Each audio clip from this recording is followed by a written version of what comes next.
देवाने जरी सृष्टी देवाला आणि ज्ञानोबरायला एका जर पारड्यात घातलं ना तर संताचं पारड काकरभर जड आहे.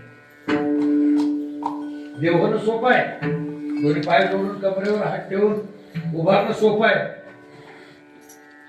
पण लोकांचा मार खाऊन फुटकं खापर न दिलेलं असताना सुद्धा हरिपाठ ज्ञानेश्वरी अमृतानुभव लोकांच्या हातात देणं ही माई सरळ आहे.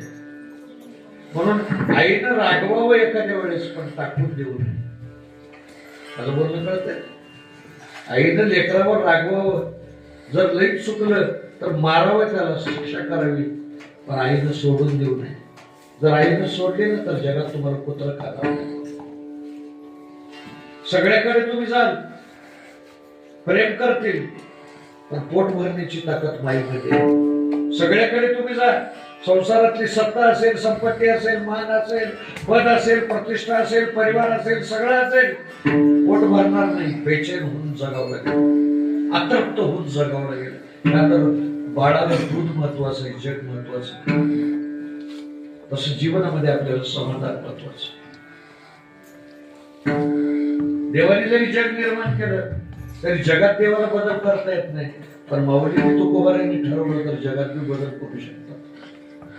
देवाने दगड निर्माण केले, ज्ञानोबारायांनी दगडाची भिंत चालवली. देवाने निर्बुद्ध असा रेडा प्राणी निर्माण केला, पण त्याही मुखातून ज्ञानदेव म्हणे तोही माझा आत्मा. दोन्ही आत्म्याचा संघर्ष ज्ञानोबारायांनी केला. सृष्टीच्या नियमामध्ये मेलेला माणूस जिवंत होत नाही, पण माझ्या ज्ञानोबारायांनी सच्चिदानंद बाबाला उठवून सृष्टीचा नियम मोडला. ताकद आहे, पावर आहे.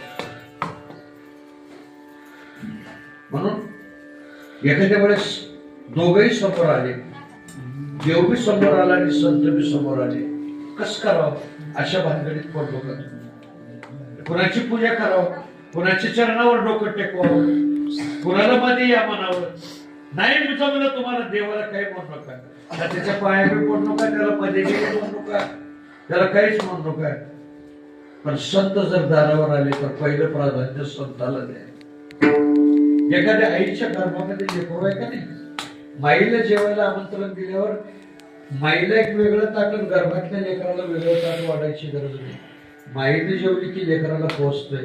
तसं माझा पांडुरंग संतांच्या गर्भात राहतोय, माऊलीच्या गर्भात राहतोय. म्हणून माऊलीची पूजा केली, माऊलीचं वर्णन केलं की त्याचं पोट भरते.